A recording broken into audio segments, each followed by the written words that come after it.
সবাইকে স্বাগত জানাচ্ছি আমাদের আজকের আলোচনায়। আজকে আমরা আপনাদের সঙ্গে আলোচনা করব অত্যন্ত গুরুত্বপূর্ণ বেশ কিছু অঙ্ক, যে অঙ্কগুলো চাকরির পরীক্ষায় বারবার রিপিট হয় এবং আপনারা সামনের দিকে যে চাকরির পরীক্ষাগুলো দিবেন সেখানে আসার চান্স সবচেয়ে বেশি থাকবে এবং আপনাদের সমস্যা হয় এই অঙ্কগুলো করতে।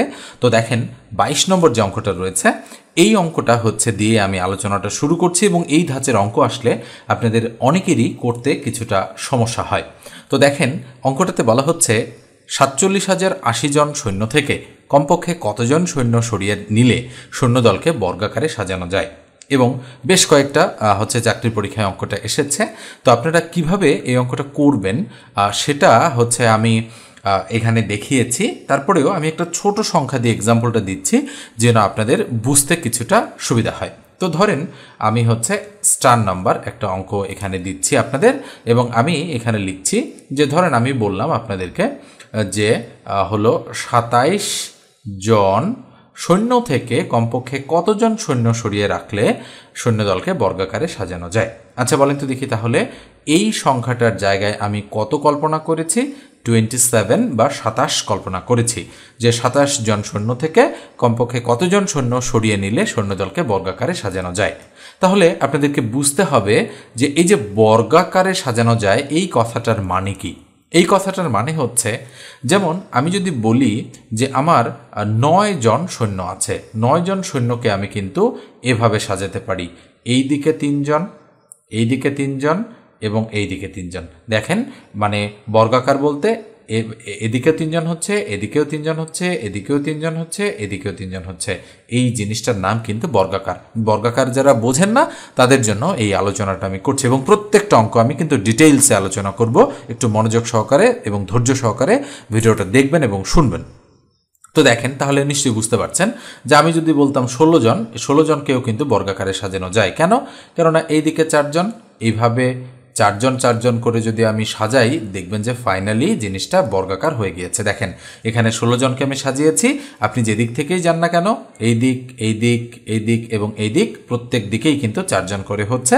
কেননা 16 একটা বর্গ সংখ্যা, আমরা যদি 4-এর উপর স্কোয়ার দিয়ে দিই তাহলে 4 4-এ 16 হয়। এই জন্য 16কে আমরা বলতে পারি যে এই সংখ্যাটা বর্গাকার বা এই সংখ্যাটা বর্গ সংখ্যা। তার মানে আমরা বলতে পারি 4 একটা বর্গ সংখ্যা, 1 একটা বর্গ সংখ্যা, 9 একটা বর্গ সংখ্যা, 16 একটা বর্গ সংখ্যা, 25 একটা বর্গ সংখ্যা, একইভাবে 36 একটা বর্গ সংখ্যা, ডট ডট আনলিমিটেডভাবে চলতেই থাকবে। তো নিঃসন্দেহে বুঝতে পারছেন এবারে যে 27 জন সৈন্য থেকে কমপক্ষে কতজন সৈন্য সরিয়ে নিলে বর্গাকারে সাজানো যায়। তাহলে উত্তর 2 জন সৈন্য সরিয়ে নিলে বর্গাকারে সাজানো যায়। কিভাবে বুঝলাম? 27-এর কাছাকাছি বর্গ সংখ্যা কত আছে? 25। তার মানে আমরা যদি 25 জন এখানে বিবেচনা করি তাহলে এখান থেকে 2 জনকে আমাদের বাদ দিতে হবে, যে 2 জনকে সরিয়ে নিলেই কেবল এই 25 সংখ্যাটাকে বর্গাকারে সাজানো যায়। তাহলে উত্তর কি হবে? যে আমি যদি প্রশ্নটা করি যে 27 জন সৈন্য থেকে কমপক্ষে কতজন সৈন্য সরিয়ে নিলে সৈন্যদলকে বর্গাকারে সাজানো যায়, উত্তর হবে 2 জন। তাহলে নিঃসন্দেহে বুঝতে পারছেন যে আমরা কিভাবে অঙ্কটা মুখে মুখে সলিউশন করে ফেললাম। এইবার আসেন আমি যদি অঙ্কের মাধ্যমে এটার সলিউশন করতে চাই। তো দেখেন এই যে অঙ্কটা আছে, কত আছে আমি ইংরেজি দিয়ে লিখছি একটু, 47080। ওকে, এতজন সৈন্য থেকে কমপক্ষে কতজন সৈন্য সরিয়ে নিলে সৈন্যদলকে বর্গাকারে সাজানো যায়। তো এটার ক্ষেত্রে তো আর আপনি গেস করতে পারছেন না যে উত্তরটা কত হবে। যেমন আমি 27-এর ক্ষেত্রে গেস করে বের করলাম যে 25 একটা বর্গ সংখ্যা 27-এর কাছাকাছি, এই জন্য কিন্তু আমি বললাম এখান থেকে 2 জন সরিয়ে নিলে বর্গাকারে সাজানো যায়। কিন্তু এই সংখ্যাটা যেহেতু একটু বড় সংখ্যা, সেক্ষেত্রে আমরা কিন্তু বুঝতে পারতেছি না। এই জন্য বর্গ সংখ্যা বের করার জন্য আমাদের বর্গমূল করতে হবে। তাহলে নিঃসন্দেহে বুঝতে পারছেন যে কেন আমরা বর্গমূল করি।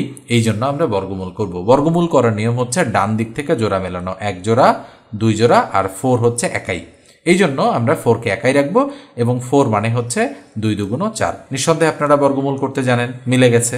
এবার আমরা করব কি, এই 2-এর ডাবল 4 নিয়ে আসবো। মনে রাখবেন এখানে যা আছে তার ডাবল এখানে বসে। 70 আছে, 70 আমরা নিয়ে আসলাম। এবার যদি আমি এখানে 1 দেই তাহলে এখানে 1 দিতে হবে, আবার যদি আমি এখানে 2 দেই তাহলে এখানে 2 দিতে হবে। তখন এই 42-কে 2 দ্বারা গুণ করে 42 2 84 হবে। এখানে কিন্তু 70 আছে, ওই জন্য আমি এখানে 1 দেব, এখানেও 1 দেব। 41 একে কত? 41 এখানে বসাবো। বসানোর পর কত থাকে?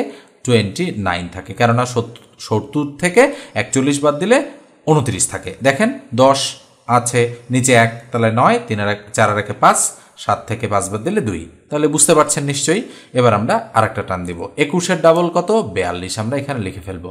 যেহেতু 29 ছোট 42 বড়, সেক্ষেত্রে আমরা এক জোড়া নামিয়ে নিয়ে আসবো, তাহলে 80-কে আমরা এর সাথে নামিয়ে নিয়ে আসলাম। এবার আমরা এখানে কত বসালে এখানেও ওই সংখ্যাটা বসাতে হবে এবং এই 2980 এর কাছাকাছি সংখ্যা হয়। তাহলে আমরা যদি এখানে 5 বসাই, তাহলে 425-কে 5 দ্বারা গুণ করতে হবে, 4 5 20, মানে 2000। আমরা বুঝতে পারতেছি। তো 2000-এর থেকে এখানে তো বড় সংখ্যা আছে, তাই না, 2900। যদি এখানে আমরা 6 বসাই, তাহলে এখানেও 6, 4 6 2400, তাহলে 2400 কিন্তু 2900-এর কাছাকাছি এটা হবে। যদি 7 বসাই, 4 সাথে 2800, আর কত হবে, এইদিকে আবার 7 আছে, তার মানে এটা 200-র কাছাকাছি হচ্ছে, 28 আর 2 30, তার মানে বেশি হয়ে যাচ্ছে। তো আমরা করব কি, এখানে অবশ্যই 6 বসাবো। তাহলে এখানেও 6, এখানেও 6 বসালাম, তাহলে 426-কে যদি আমি 6 দ্বারা গুণ করি, 6 6 36-এর 6, হাতে 3, 6 2 12 13 14 15, 15-র 5, হাতে 1, 4 6 24 আর 1 25, তার মানে 2556। তাহলে 2556 আমি এখানে লিখে দিচ্ছি। তাহলে কত থাকে, 10 আছে, নিচে 6, তাহলে 4, 5 আর 1 6 হবে 2, আর হাতে নেই, বা উপরে 9, নিচে 5, তার মানে 4, তাহলে 424।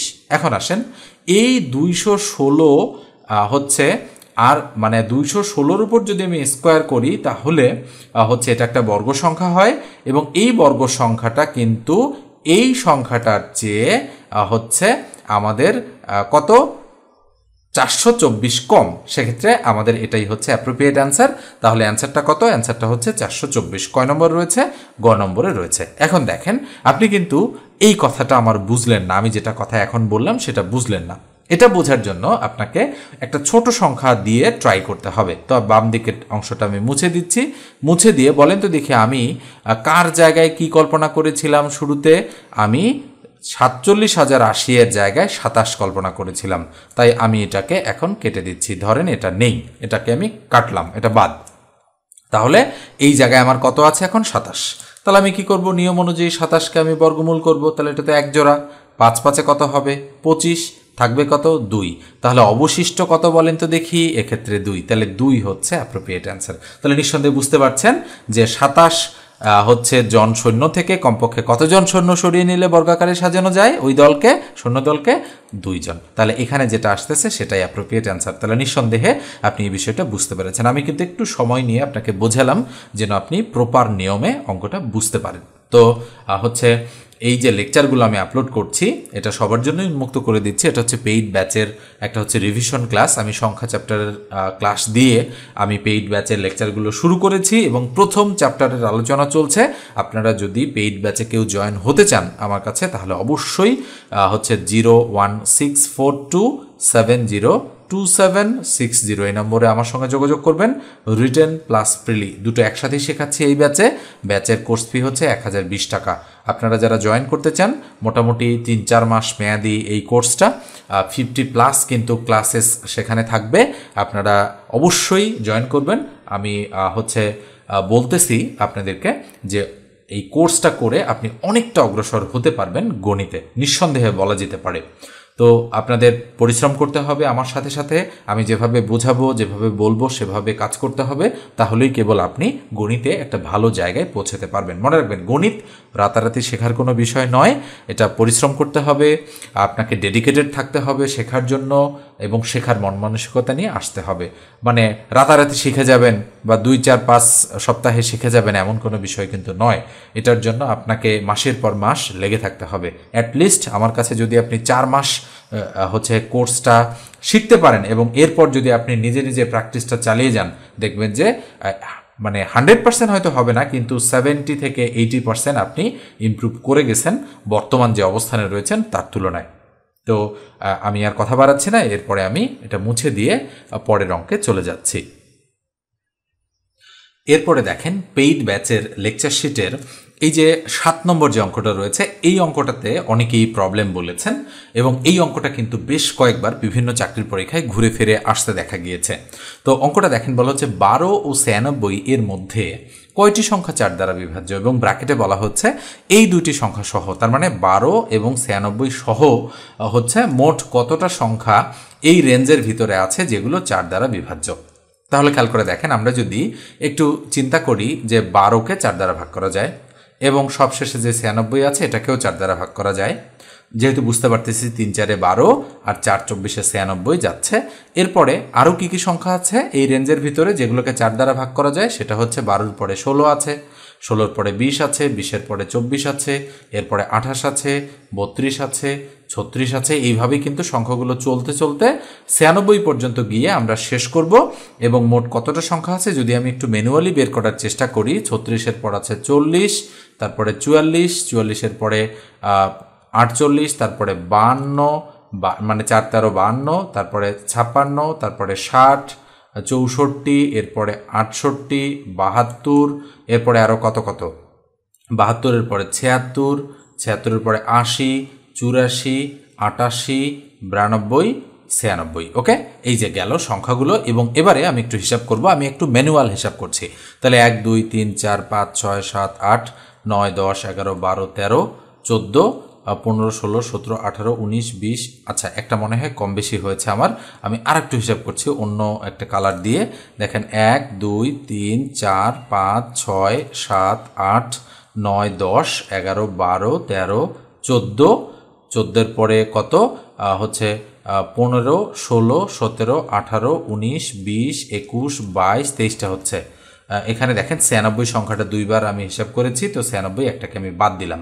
তাহলে মোট কয়টা সংখ্যা আছে? মোট সংখ্যা আছে এখানে কিন্তু 22টা, যেটা হচ্ছে আমাদের 4 দ্বারা বিভাজ্য, এই 12 এবং 96 সহ। তাহলে আমি কি করলাম, একটা যেহেতু দুটো 96 লিখে ফেলেছিলাম ভুলবশত, একটা মুছে দিলাম। তো দেখেন এই পদ্ধতি কিন্তু কিছুটা রিস্কি, কেননা রেঞ্জটা যদি একটু বড় হয় সেক্ষেত্রে কিন্তু আপনাদের জন্য বের করা কিছুটা কষ্টসাধ্য। তো এই জন্য আমি করব কি, এই যে অঙ্কটা রয়েছে এই অঙ্কটাকে একটু অন্যভাবে করার চেষ্টা করব, যে দেখি করা যায় কিনা। এখানে দেখেন অঙ্কটা আমি একটু ডিফারেন্টভাবে করতে চাই, আমার মাথায় এসেছে যে এভাবেও করা যায় কিনা, একটু আমি দেখি অঙ্কটাকে। তো আমরা যখন এভাবে সংখ্যাগুলো চিন্তা করি, প্রথমে 12 যেহেতু 4 দ্বারা ভাগ করা যায়, 12-র পরে 16, 16-র পরে 20, এইভাবে ডট ডট ডট ডট কত পর্যন্ত? 96 পর্যন্ত। তাহলে বলেন তো দেখি, আমরা যদি এখানে কয়টা পদ আছে, যদি পদ সংখ্যা বের করতে চাই, তাহলে আমাদের কাজ কি সংখ্যা বের করা? পদ সংখ্যা ইকুয়াল টু হোয়াট? তাহলে আমরা একটা সূত্র প্রয়োগ করতে পারি, এরকম সূত্রটা, যে শেষ পদ equal a plus n-1 into D. এটা আমরা করতে পারি। এখানে শেষ পদ হচ্ছে 96, এই যে দেখেন 96, এটা শেষ পদ, ইকুয়াল a হচ্ছে প্রথম পদ হচ্ছে 12, বসাই দিলাম, প্লাস n এর মান মানে পদ সংখ্যা, n এর মান আমরা বের করতে চাই, তাহলে n-1 ইন্টু ডি মানে হচ্ছে সাধারণ অন্তর। নিশ্চয়ই আপনারা সমান্তর ধারা করেছেন, এটা কিন্তু সমান্তর ধারার মতো কাজ করছে। তাহলে মানে হচ্ছে 16 থেকে 12 বাদ দিলে বা 20 থেকে 16 বাদ দিলে 4, তাহলে 4। তাহলে বলেন তো 96 ইকুয়াল, এখানে 12 প্লাস 4 দ্বারা এনকে গুণ করলে 4n-4, তাহলে ক্যালকুলেশন আমরা এখানে একটু করি, বা 96 ইকুয়াল 12 থেকে 4 বাদ দিলে 8 থাকে, তাই না, প্লাস হচ্ছে 4n। তাহলে এই 8 এইদিকে এসে মাইনাস হয়ে যাবে, তাহলে 96 মাইনাস 8 ইকুয়াল টু হচ্ছে 4n। তাহলে বাকি হচ্ছে বলেন তো দেখি, 4n ইকুয়াল 96 থেকে 8 বাদ দিলে 88। তাহলে সুতরাং n ইকুয়াল টু উপরে 88, তার নিচে 4 চলে আসবে, যেহেতু ইন্টু আছে, ভাগ হয়ে গেল, 4 দুগুণ 8, 4 দুগুণ 8। তাহলে কত হচ্ছে n এর মান? 22। তাহলে নিঃসন্দেহে খেয়াল করে দেখেন আমাদের কিন্তু অ্যান্সার হচ্ছে 22, অর্থাৎ খ নম্বর যে অপশনটা রয়েছে সেটাই আমাদের অ্যাপ্রোপ্রিয়েট অপশন। তাহলে নিশ্চয়ই বুঝতে পারছেন যে অঙ্কটা আমরা কিভাবে সলিউশন করলাম, এবং আপনাদের যাদের প্রবলেম ছিল তারা হচ্ছে ম্যানুয়াল এবং সূত্রের সাহায্যে দুটোই কিন্তু শিখে গিয়েছেন এখান থেকে।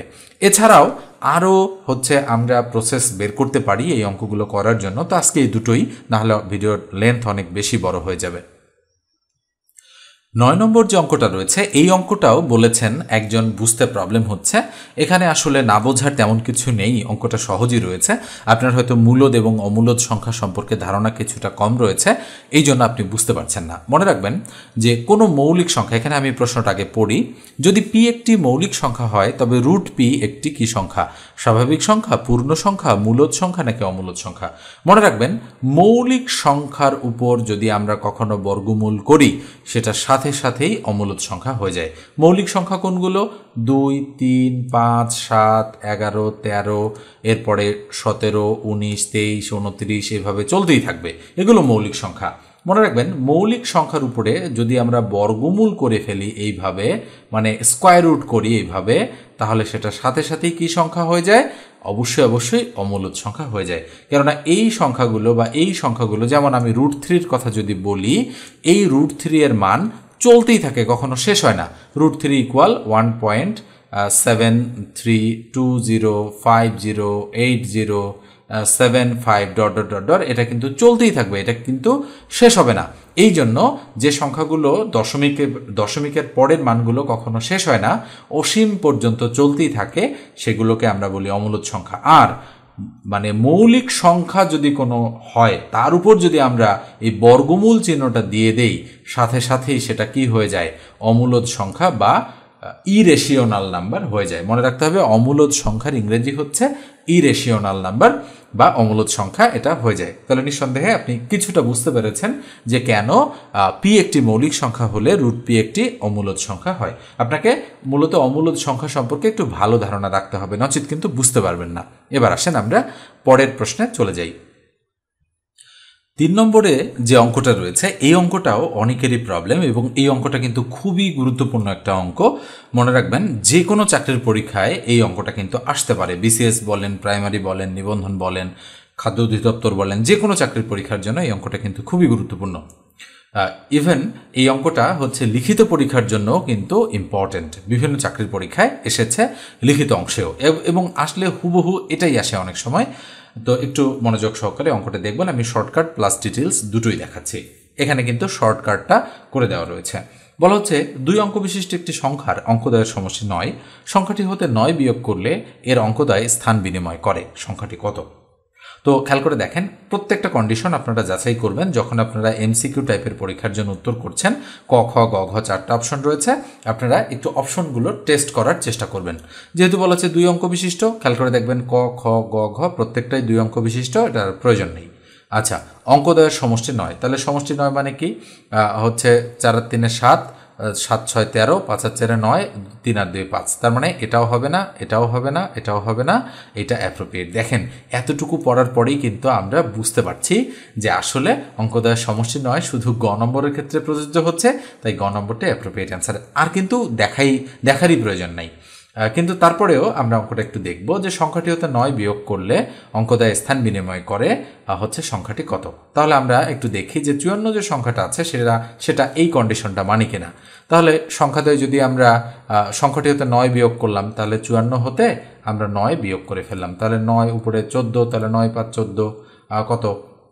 5 হাতে 1, 5 থেকে 1 বাদ দিলে 4, তাহলে 45। তাহলে 54 রিপিট হয়ে 45 বা 45 হয়ে যাচ্ছে। তার মানে 54 সংখ্যাটা 45 হয়ে যাচ্ছে। তার মানে দাঁড়াচ্ছে কি যে 54 যেহেতু 45 হচ্ছে, তার মানে সংখ্যাদ্বয় স্থান বিনিময় করছে। এই যে 5-এর জায়গায় 4 এসেছে আর 4-এর জায়গায় 5 এসেছে, তাহলে নিঃসন্দেহে আপনারা বুঝতে পেরেছেন যে ব্যাপারটা কিভাবে কাজ করছে এখানে। তো এই হচ্ছে আমাদের শর্টকাট মেথড, যেটার সাহায্যে আমরা অঙ্কটা করে ফেললাম। এবার আসেন আমি একটু ডিটেলস মেথডে এই অঙ্কটা বোঝাই দিতে চাই। তো যেহেতু জায়গা কম, আমি একটু জায়গা ফাঁকা করে নিচ্ছি।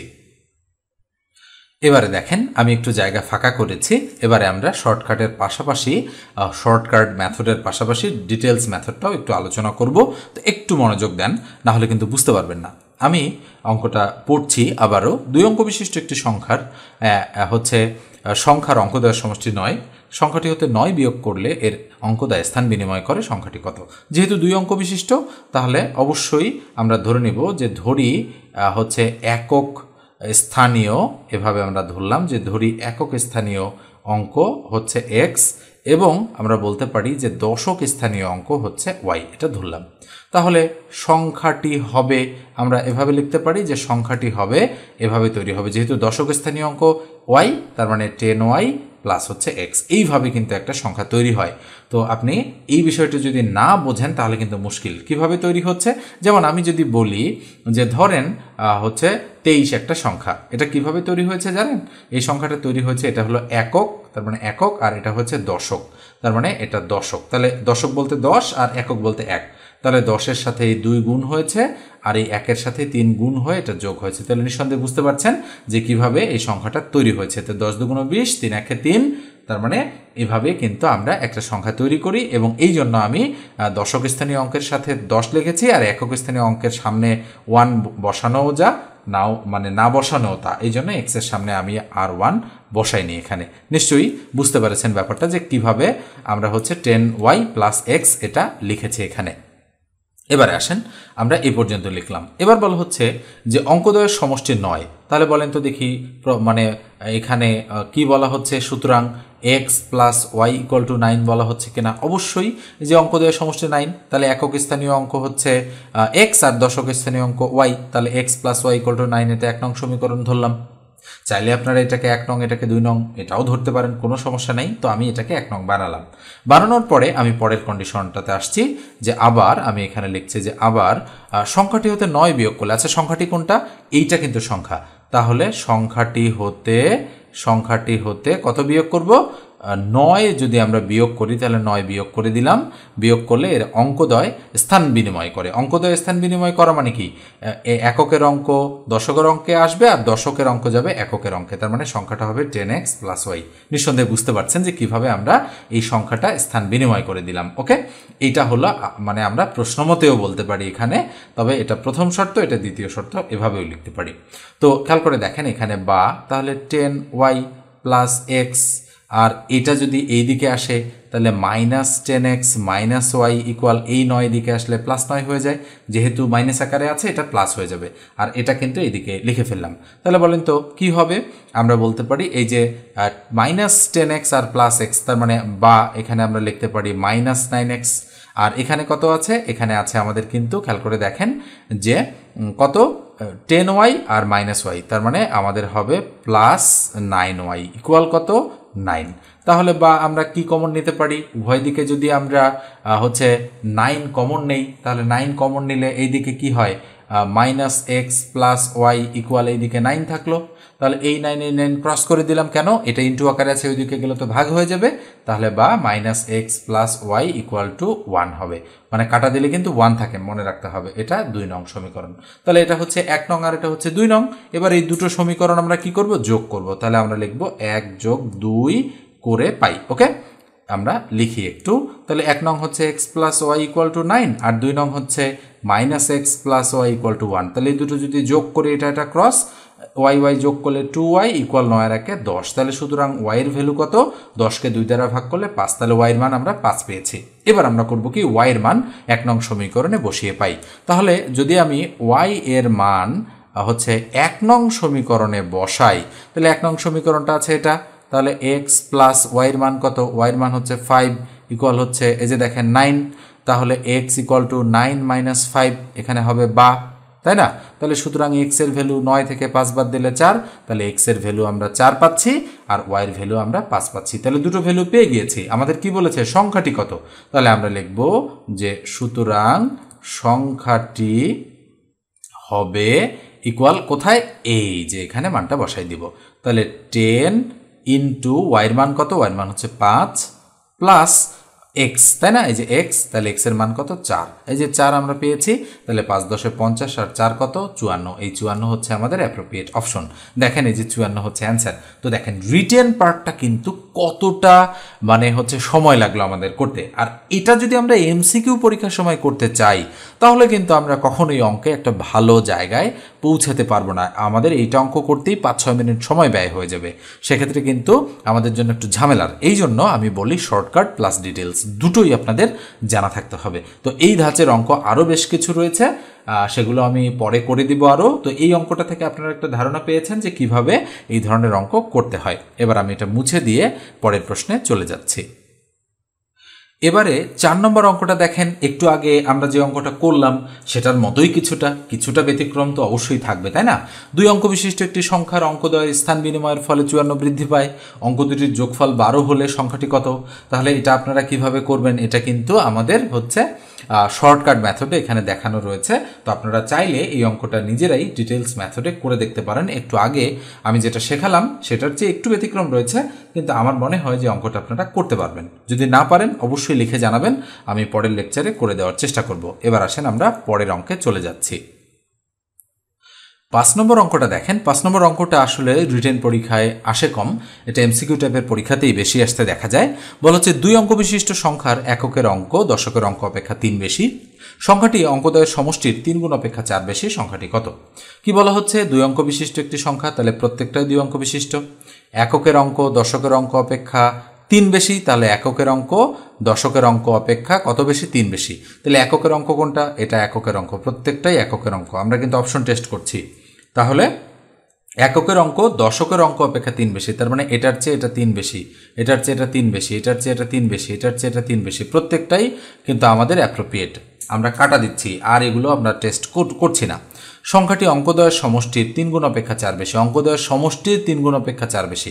অঙ্কদ্বয় যোগ করলে কত হয়? হচ্ছে 5 2 7, তাহলে 7 7-এর 3 গুণ, তাহলে 3 7 21, 21 অপেক্ষা 4 বেশি। তাহলে খেয়াল করে দেখেন 21-এর 4 25, এক্স্যাক্টলি মিলে যাচ্ছে। তার মানে আমরা বলতে পারি ক নম্বর অপশনটাই অ্যাপ্রোপ্রিয়েট অপশন। দেখেন আবারও খেয়াল করে দেখেন আমি কি বলার চেষ্টা করছি।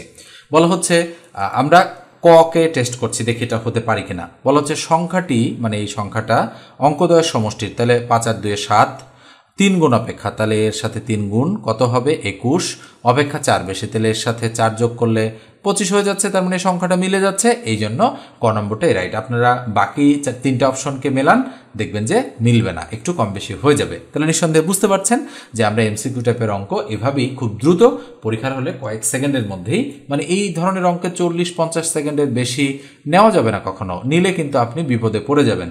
এবং প্রতিযোগিতামূলক যেহেতু পরীক্ষা, এগুলো কিন্তু দিন দিন আরও কঠিন হচ্ছে। আপনাকে যুগের সঙ্গে তাল মিলিয়ে চলতে হবে, নচেত আপনি চাকরি পাবেন না। আপনি যদি চাকরি না করতে চান অন্য কিছু করতে পারেন, ব্যবসা করতে পারেন, নিজে আপনি উদ্যোক্তা হতে পারেন, অনেক কিছুই করতে পারেন। তবে মনে রাখবেন যে এর জন্য কিন্তু আপনার মূলধন বা পুঁজির প্রয়োজন রয়েছে। সেটা যদি না থাকে তাহলে চাকরির কোনো বিকল্প নেই এই মুহূর্তে আপনার কাছে। আপনি কিছুদিন চাকরি করে কিছু পয়সা জমিয়ে দেন আপনার সেই স্বপ্নগুলো পূরণ করতে পারেন। তো অনেকেই বলে যে আসলে মানে চাকরি কেন করব, কিন্তু আসলে অনেকের চাকরি ছাড়া কিছুই করার থাকে না, এটা কিন্তু বাস্তবতা। আসলে বাস্তবতা বড় কঠিন জিনিস। এবার আসেন আমরা পরের প্রশ্নে চলে যাচ্ছি। তো এটা মুছে দিলাম। এবারে 8 নম্বর অঙ্কটা দেখেন। 8 নম্বর একজন প্রবলেম বলেছেন, তো আমার মনে হয় যে অঙ্কটা সহজ রয়েছে, খুব বেশি কঠিন অঙ্ক নয় কিন্তু এটা। কি বলা হচ্ছে এখানে? দুটি ক্রমিক সংখ্যার বর্গের অন্তর 37, সংখ্যা দুটি কি কি? তো মনে রাখবেন এই জন্য, মানে এর জন্য আমরা একটা শর্টকাট মেথড অ্যাপ্লাই করতে পারি। সেটা হচ্ছে যে বর্গের অন্তরের সাথে যদি আমরা 1 যোগ করে 2 দিয়ে ভাগ করি তাহলে বড় সংখ্যাটা পাওয়া যাবে, আর বর্গের অন্তরের সাথে যদি আমরা 1 বিয়োগ করে 2 দিয়ে ভাগ করি তাহলে ছোট সংখ্যাটা পাওয়া যাবে। তাহলে 37-কে 38, 38-কে 2 দ্বারা ভাগ করলে কত হবে? 19, 37 থেকে একবার দিলে 36, 36-কে 2 দ্বারা ভাগ করলে কত হবে? 18। তার মানে একটা 18 আর একটা 19, এটা হচ্ছে অ্যাপ্রোপ্রিয়েট অ্যান্সার। এটা হলো শর্টকাটে। এখন আপনি যদি ডিটেলস মেথডে করতে চান, ধরেন আমি এই 18 নম্বর অঙ্কটা ডিটেলস মেথডে আপনাদের করে দিচ্ছি। যেহেতু বলা হচ্ছে দুটি ক্রমিক সংখ্যা, তাহলে আমরা ধরে নিলাম যে ধরি প্রথম সংখ্যাটি হচ্ছে x এবং দ্বিতীয় যে সংখ্যাটা সেটা হলো x+1। এরা পরস্পর ক্রমিক। ক্রমিক মানে হচ্ছে 1-এর পর 2, 2-এর পর 3, 3-এর পর 4 এরকম। তো যেহেতু এরা পাশাপাশি ওই জন্য পরেরটা হলো x+1 হয়েছে। তাহলে বলা হচ্ছে এদের বর্গের অন্তর। তাহলে প্রশ্ন মতে আমরা বলতে পারি এটা বড় আর এটা ছোট, তাই না? তাহলে x+1 তার উপর হোল স্কোয়ার এবং x তার উপর হোল স্কোয়ার, এই দুটো বিয়োগ করলে কত হবে? অন্তর মানে বিয়োগ, তাহলে হবে 37। এটা ক্যালকুলেশন করলে আমরা x এর মান পাবো, x এর মানের সাথে 1 যোগ করলে আমরা x+1 এর মান পাবো। তাহলে এটা কি হয়? বা a square plus 2 into a হচ্ছে ইন্টু b, তাই না?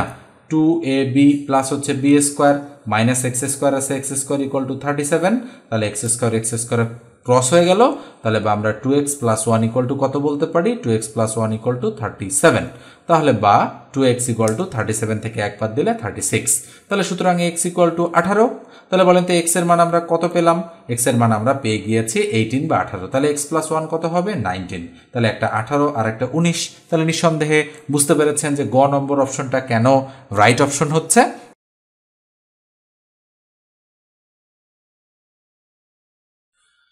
এবারে এই অঙ্কটা দেখেন কি বলা হচ্ছে, দুটি সংখ্যার যোগফল 18 এবং তাদের অন্তর 4 হলে সংখ্যা দুটি হবে যথাক্রমে 10, 6, 11, 7, 12, 6, 14, 4।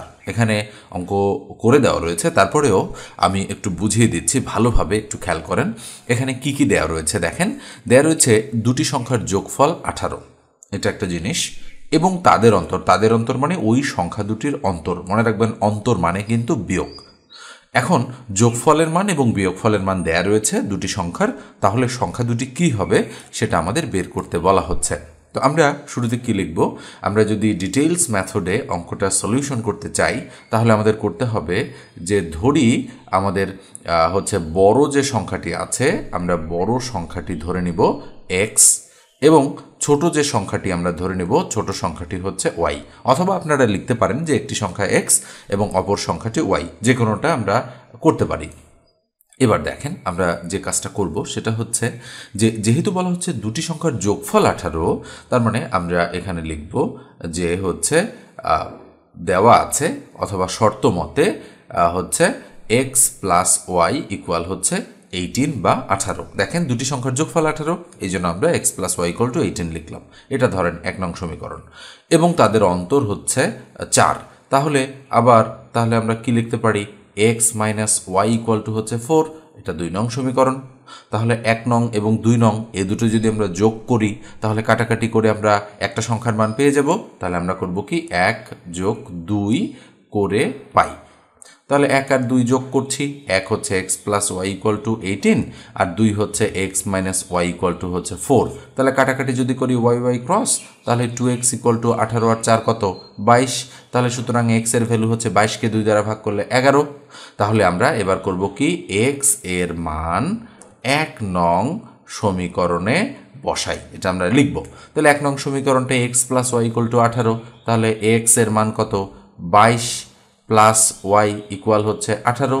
তাহলে বলেন তো সুতরাং ওয়াইয়ের ভ্যালু কত হবে, 18 থেকে দেখেন খেয়াল করে, এই যে 18 আছে, আমরা এক্স এর মান আমরা কিন্তু 11 পেয়েছি, 22 নয়, এই যে দেখেন এক্স এর মান 11, তাহলে ওয়াই ইকুয়াল 18 মাইনাস হচ্ছে 11। কেননা এই দিকের 11 ওই দিকে গেলে মাইনাস হয়ে যাচ্ছে, প্লাসটা মাইনাস। তাহলে সুতরাং ওয়াইয়ের ভ্যালু হচ্ছে 18 থেকে 11 বাদ দিলে কত হয় 7 বা 7। তাহলে আমরা কি পাচ্ছি, এক্স কমা ওয়াই ইকুয়াল, এক্স এর মান পাচ্ছি আমরা 11 এবং ওয়াইয়ের মান পাচ্ছি আমরা 7। কোথায় রয়েছে দেখেন তো, এই যে খ নম্বর অপশনে রয়েছে 11 এবং 7। আমি কিন্তু ডিটেইলস মেথডে আপনাদেরকে বুঝাই দিলাম। এবার আসেন শর্টকাট মেথডে আমরা কিভাবে এই অঙ্কটা সলিউশন করতে পারি ঠিকঠাকভাবে, একটু মনোযোগ দেন। মনে রাখবেন যে দুটি সংখ্যার যোগফল এবং দুটি সংখ্যার বিয়োগফল যদি দেওয়া থাকে তাহলে মুহূর্তের মধ্যেই আমরা অঙ্কটা করে ফেলতে পারি। সেটা কিভাবে সম্ভব, মনে রাখতে হবে যোগফলের মান এবং বিয়োগফলের মান যদি দেওয়া থাকে তাহলে আমরা করব কি, এই দুটো যোগ করে 2 দিয়ে ভাগ করলে বড় সংখ্যাটা পাবো, আর এই দুটো বিয়োগ করে 2 দিয়ে ভাগ করলে ছোট সংখ্যাটা পাবো। এভাবেই আমাদের বের করতে হয়। তাহলে আমরা নিয়ম লিখছি যে এই দুটো যোগ করে 2 দিয়ে ভাগ করলাম, 18 আর 4 22কে 2 দিয়ে ভাগ করলে 11, এটা হলো বড় সংখ্যা। আর 18 থেকে 4 বিয়োগ করে 2 দিয়ে ভাগ করলাম, 18 থেকে 4 বাদ দিলে কত হয় 14, 14কে 2 দিয়ে ভাগ করলে 7, তার মানে এটা বড় আর এটা ছোট। মুহূর্তের মধ্যেই আমরা অ্যান্সারটা কিন্তু বের করে ফেলতে পারবো। অথবা একটা সংখ্যা যখন আমরা বের করে ফেলবো, যেমন 18 আর 4 যোগ করলে 22, 22কে 2 দিয়ে ভাগ করলে 11, তাহলে একটা 11 বের করলে যোগফল যেহেতু হচ্ছে 18, তাহলে 18 থেকে 11 বাদ দিলে 7 হয়ে যাচ্ছে। আমরা চাইলে কিন্তু এভাবেও অঙ্কটা করে ফেলতে পারি। তো আপনি অঙ্ক যদি করতে জানেন যে কোনো ওয়ে বের হয়ে যাবে আপনার। তো আমি বলবো এই মেথডটা আপনি মনে রাখেন যে যোগফল এবং বিয়োগফলের মান দেওয়া থাকলে দুটো যোগ করে 2 দিয়ে ভাগ করলে বড়টা পাওয়া যাবে, দুটো বিয়োগ করে 2 দিয়ে ভাগ করলে ছোটটা পাওয়া যাবে। ওকে, স্ক্রিনে দেখতে পাচ্ছেন 24 এবং 23 নম্বর যে অঙ্ক দুটো রয়েছে একই রকম অঙ্ক। দেখেন দুটি সংখ্যার যোগফল 130 এবং বিয়োগফল 10 হলে বৃহত্তম সংখ্যাটি কত, তাহলে নিশ্চয়ই বুঝতে পারছেন যে কিভাবে করতে হবে। আর 23-এ বলা হচ্ছে দুটি সংখ্যার যোগফল 10 বিয়োগফল 2 হলে ছোট সংখ্যাটি কত। তো আমি যে নিয়মটা শিখিয়েছি, যেহেতু এগুলো এমসিকিউ টাইপের পরীক্ষায় খুব বেশি আসতে দেখা যায়, সেক্ষেত্রে আপনারা ওই নিয়মটাই অ্যাপ্লাই করে দেবেন। এবার আমি পরেরটাতে যাচ্ছি। স্ক্রিনের এই অঙ্কটা একজনের প্রবলেম। তো দেখেন অঙ্কটা কি, মিলিয়ন বিলিয়ন ট্রিলিয়নের অঙ্ক। 4 নম্বর যে অঙ্কটা রয়েছে বলা হচ্ছে 1 কোটিতে কত মিলিয়ন, 10 মিলিয়ন, 100 মিলিয়ন, 1000 মিলিয়ন নাকি 0.1 মিলিয়ন। অঙ্কটা হচ্ছে বিভিন্ন চাকরির পরীক্ষায় রিসেন্ট টাইমে আসতে দেখা যাচ্ছে। এই মিলিয়ন বিলিয়ন ট্রিলিয়ন সংক্রান্ত যে প্রবলেমগুলো রয়েছে একটু খেয়াল করেন। আমরা জানি 1 মিলিয়ন মানে হচ্ছে 1 মিলিয়ন মানে হচ্ছে 10 লক্ষ। একটু মাথায় রাখতে হবে, 1 মিলিয়ন মানে কত লক্ষ? 10 লক্ষ। নিশ্চয়ই আপনারা বোঝেন যে কোনো ভিডিওতে যদি 1M ভিউ হয় তাহলে আমরা বলি যে ওই ভিডিওটাতে 10 লক্ষ ভিউ হয়েছে, এবং 10 লক্ষ ভিউ হলে আমরা মোটামুটি ভালো একটা ভিউ হয়েছে বলে মনে করে থাকি। তো মিলিয়ন ভিউ পাওয়া ভিডিও কিন্তু খুব বেশি হয় না, অল্প কিছু ভিডিও মিলিয়ন ভিউ পায়। তো বড় বড় চ্যানেলের ক্ষেত্রে বিষয়টা একটু আলাদা। তো খেয়াল করে দেখেন 1 মিলিয়ন মানে কি 10 লক্ষ। অনেকেই আপনারা জানেন বর্তমান সময়ে হচ্ছে এই মিলিয়ন এবং বিলিয়ন শব্দগুলো ব্যবহার করা হচ্ছে। 1 বিলিয়ন মানে কত? 1 বিলিয়ন মানে হচ্ছে, খেয়াল করবেন, 100 কোটি। মনে রাখতে হবে 1 বিলিয়ন মানে হচ্ছে কত কোটি? 100 কোটি। আর 1 ট্রিলিয়ন মানে কত? 1 ট্রিলিয়ন মানে 1 লক্ষ কোটি, আমি যদি ভুল না বলে থাকি। তো দেখেন মিলিয়ন বিলিয়ন ট্রিলিয়ন, এই প্রশ্নটার আগে উত্তর আমি দিয়ে নেই। তাহলে 1 কোটিতে কত মিলিয়ন হয় এটা আমাদের কাছে জানতে যাচ্ছে যে 1 কোটিতে কত মিলিয়ন। আচ্ছা 1 কোটি আমি যদি হিসাব করি একক, দশক, শতক, হাজার, অযুত, লক্ষ, নিযুত, কোটি, তাহলে এটা 1 হবে। আর বাকিগুলো পয়েন্টগুলো আমি শূন্য দ্বারা মেকআপ করে দিলাম, তাহলে এটা 1 কোটি হয়ে গেল। তাহলে আমরা কমা দেই 3 ঘর পর, 2 ঘর পর, 2 ঘর পর। মনে রাখবেন ডান দিক থেকে 3 2 2 এভাবে কমা দিতে হয়। তাহলে একক, দশক, শতক, হাজার, অযুত, লক্ষ, নিযুত, কোটি, 1 কোটি হয়েছে। তাহলে বলা হচ্ছে 1 কোটিতে কত মিলিয়ন। আচ্ছা আমরা তো জানি যে 1 মিলিয়ন মানে হচ্ছে 10 লাখ। তাহলে 1 কোটিতে কত লাখ হয়? 1 কোটিতে তো অবশ্যই বুঝতেই পারছেন যে 100 লাখ। তাহলে 10 10 100, তার মানে আমরা বলতে পারি যে 10 মিলিয়নে হচ্ছে 1 কোটি। এবং এটা গাণিতিকভাবে বের করতে হলে 1 কোটিকে আমাদের হচ্ছে মানে 1 মিলিয়ন দ্বারা ভাগ করতে হবে। তাহলে একক, দশক, শতক, হাজার, অযুত, লক্ষ, এক্স্যাক্টলি এটা হচ্ছে 1 মিলিয়ন। এখন আমরা এটাকে যদি কাটাকাটি করি আমাদের অ্যান্সার চলে আসবে। তাহলে 1 2 3 4 5 6টা শূন্য কাটলাম, 1 2 3 4 5 6টা শূন্য কাটলাম, উপরে 10 তার নিচে 1। তাহলে উপরে যদি 10 তার নিচে 1 থাকে কত হবে? অ্যান্সার হবে 10। এই যে দেখেন 10 মিলিয়ন হচ্ছে অ্যাপ্রোপ্রিয়েট অ্যান্সার। তো নিশ্চয়ই বুঝতে পেরেছেন। এবার আসেন যদি বিলিয়ন হয় তো আমি একটু বোঝাচ্ছি, মনে রাখবেন 1 মিলিয়ন মানে হচ্ছে 10 টু দি পাওয়ার 6, 1 বিলিয়ন মানে হচ্ছে 10 to the power 9, R 1 trillion মানে হচ্ছে 10 টু দি পাওয়ার 12। মনে রাখতে হবে একের পর যদি আমি ধারাবাহিকভাবে 6টা শূন্য দেই তাহলে 1 মিলিয়ন হয়। তাহলে একের পর 3 3 6টা শূন্য, এটা হলো 1 মিলিয়ন। একের পরে যদি আমি ধারাবাহিকভাবে 9টা শূন্য দেই তাহলে এটা হয়ে যাবে কত? 1 বিলিয়ন। খেয়াল করে দেখেন একক, দশক, শতক, হাজার, অযুত, লক্ষ, নিযুত, কোটি, এটা হলো 100 কোটি। কিন্তু 100 কোটিতে কি হয়? 1 বিলিয়ন হয়। আর এটা হলো 10 টু দি পাওয়ার 12। একের পরে কয়টা শূন্য? 3টা, 6টা, 9টা এবং 12টা। ওকে, তাহলে একক, দশক, শতক, হাজার, অযুত, লক্ষ, নিযুত, কোটি। 1 কোটি ধরেন মনে মনে গুনলাম 10 কোটি, 100 কোটি, এটা হচ্ছে 1000 কোটি, 10,000 কোটি, 1 লক্ষ কোটি। তাহলে আমরা বলতে পারি 1 লক্ষ কোটিতে কি হয়? 1 ট্রিলিয়ন হয়। তো যাই হোক, আবার মানে মিলিয়ন বিলিয়ন ট্রিলিয়নের পর আছে কোয়াড্রিলিয়ন, কুইন্ট্রিলিয়ন। এগুলো কিন্তু আরও বড়। কোয়াড্রিলিয়ন এবং কুইন্ট্রিলিয়ন হচ্ছে 15 এবং হচ্ছে 10 টু দি পাওয়ার 18। এগুলো অনেক বড় সংখ্যা, হিউজ নাম্বার। তো এগুলো হচ্ছে আপনাদের আপাতত জানার দরকার নেই। তো আপনারা আপাতত মিলিয়ন এবং বিলিয়ন এই দুটো সম্পর্কে ধারণা রাখলেই আপনাদের হয়ে যাবে। তবে অতিরিক্ত হিসেবে ট্রিলিয়নটাও আপনারা জেনে রাখতে পারেন। মনে রাখবেন 1 বিলিয়ন মানে 10 লক্ষ, 1 বিলিয়ন মানে 100 কোটি, আর 1 ট্রিলিয়ন মানে 1 লক্ষ কোটি। আমরা অনেক সময় বলি যে লক্ষ কোটি কোটি কোটি কোটি, এভাবে বলি না? এগুলো কিন্তু আসলে ওই মানে ট্রিলিয়ন, কোয়াড্রিলিয়ন, কুইন্ট্রিলিয়ন এই সংখ্যাগুলোই আমরা এভাবে বলে থাকি। তো এই হচ্ছে মিলিয়ন বিলিয়নের আলোচনা, নিশ্চয়ই আপনারা বুঝতে পেরেছেন। এবার আসেন আমরা পরের প্রশ্নে চলে যাচ্ছি। এবারে আজকের আলোচনার সর্বশেষ অঙ্কটা আমরা করব এবং খুবই গুরুত্বপূর্ণ অঙ্ক এটা। এটাও হচ্ছে বারবার বিভিন্ন চাকরির পরীক্ষায় আসে, একজনের প্রবলেম বিধায় আমি অঙ্কটা আরেকবার বুঝাই দিচ্ছি। খেয়াল করে দেখেন 72-এর কতটি ভাজক আছে? 26তম বিসিএস প্রিলিমিনারি পরীক্ষার অঙ্ক। এবং এখানে নিচে ওনার বুঝতে অসুবিধা হচ্ছে এই জায়গাটা যে কেন এখানে হচ্ছে 1 যোগ করা হচ্ছে এবং কেন 2-এর সাথে 1 যোগ করা হচ্ছে, 3-এর সাথে কেন 1 যোগ আর 2-এর সাথে কেন 1 যোগ করা হচ্ছে উনি এখানে বুঝতে পারেনি। তো দেখেন আমি একটু অঙ্কটা করে দিচ্ছি আপনাদেরকে। সেটা হচ্ছে এই ধাঁচের অঙ্ক যখন আপনারা করবেন তখন একটু খেয়াল রাখবেন যে এখানে অঙ্কে কি চেয়েছে। অঙ্কে চেয়েছে যে 72 এর কতটি ভাজক আছে। মনে রাখবেন ভাজক বের করতে বলা হচ্ছে।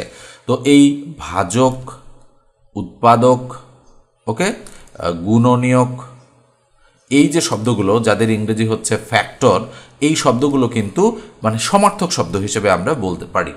তো মনে রাখবেন ভাজক মানে কি কি সংখ্যা দ্বারা ভাগ করা যায়, এটাকে আমরা বলি ভাজক।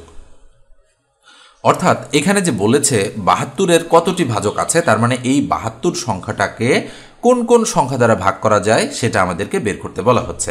তো আমরা যদি ম্যানুয়ালি করার চেষ্টা করি, 72কে 1 দ্বারা ভাগ করা যায়, 72কে 2 দ্বারা ভাগ করা যায়, 36 দুগুণ 72, তার মানে 36 দ্বারাও ভাগ করা যায়। 72কে 3 দ্বারা ভাগ করা যায়, 3 চব্বিশে 72, তার মানে 24 দ্বারাও ভাগ করা যায়। 72কে ভাগ করা যায় 4 দ্বারা, তার মানে 4 18 72, তার মানে 72কে 18 দ্বারাও ভাগ করা যায়। আবার 72কে হচ্ছে 6 দ্বারা ভাগ করা যায়, 6 12 72, তার মানে 12 দ্বারাও ভাগ করা যায়। 72কে আবার 8 দ্বারা ভাগ করা যায়, 8 নং 72, তার মানে 9 দ্বারাও ভাগ করা যায়। এইভাবে আমরা 72-এর টোটাল ভাজক সংখ্যা বের করে ফেললাম। আর কিন্তু কোনো সংখ্যা দ্বারা ভাগ করা যায় না। আমরা একটু গুণে দেখি কতটা হয়েছে। আমাদের এখানে হয়েছে 1টা, 2টা, 3টা, 4টা, 5টা, 6টা, 7টা, 8টা, 9টা, 10টা, 11টা এবং আরও একটা রয়েছে। দেখেন 72 নিজেই কিন্তু 72 নিজেই, কেননা 72কেও 72 দ্বারা ভাগ করা যায়। এই হচ্ছে 12টা। তো এই প্রসেসটা ছোট সংখ্যার ক্ষেত্রে প্রযোজ্য হলেও বড় সংখ্যা যদি 72-এর জায়গায় এখানে 2546 থাকতো তখন কিন্তু আমাদের জন্য অসুবিধা হতো। সেই মানে ক্ষেত্রে আমাদের কিন্তু একটা রুল মেনটেন করতে হবে, যেটার সাহায্যে আমরা অঙ্কটা করে ফেলতে পারি। সেই রুলটাই কিন্তু এখানে দিয়ে দেওয়া হয়েছে। তো খেয়াল করে দেখেন, আমি যদি অঙ্কটা সলিউশন করে দেই তাহলে কিভাবে করব। 72কে লসাগু করব, 36 দুগুণ 72, 2 দ্বারা 18 দুগুণ 36, 2 দ্বারা 9 দুগুণ 18, 3 দ্বারা 3 তিরিখা 9। তাহলে বলেন তো কত কত আসলো? আমাদের আসলো 2 3টা গুণন 3 এসেছে 2টা। এই হচ্ছে আমাদের দেখেন 2 এসেছে 3টা আর 3 এসেছে আমাদের 2টা। তাহলে 2 এর উপর কিউব আর 3 এর উপর স্কোয়ার। এইবার মেথডটা হচ্ছে কীরকম দেখেন, এই যে পাওয়ার 3, এই যে পাওয়ার 2, এই পাওয়ারের সাথে 1 যোগ করবেন, এই পাওয়ারের সাথে 1 যোগ করবেন। বলেন তো 3 আর 1 কত হলো? 4, আর 2 আর 1 কত হলো? 3। তাহলে 4 আর 3 গুণ করবেন, 3 4 12, এটাই হচ্ছে অ্যাপ্রোপ্রিয়েট অ্যান্সার। তো যাই হোক, অনেকে হয়তো এই বিষয়টা বুঝায় না দিলে নাও বুঝতে পারেন। তো এই জন্য আমি আরও একবার এই বিষয়টা আপনাদেরকে ক্লিয়ার করে দিলাম। তো আজকের আলোচনাটা এই পর্যন্ত রাখছি। যদি কারো ভালো লাগে তাহলে অবশ্যই সাবস্ক্রাইব করে দেবেন, আর ফেসবুক পেজ থেকে ভিডিওটা দেখে থাকলে পেজটা ফলো দিয়ে রাখবেন। ধন্যবাদ সবাইকে।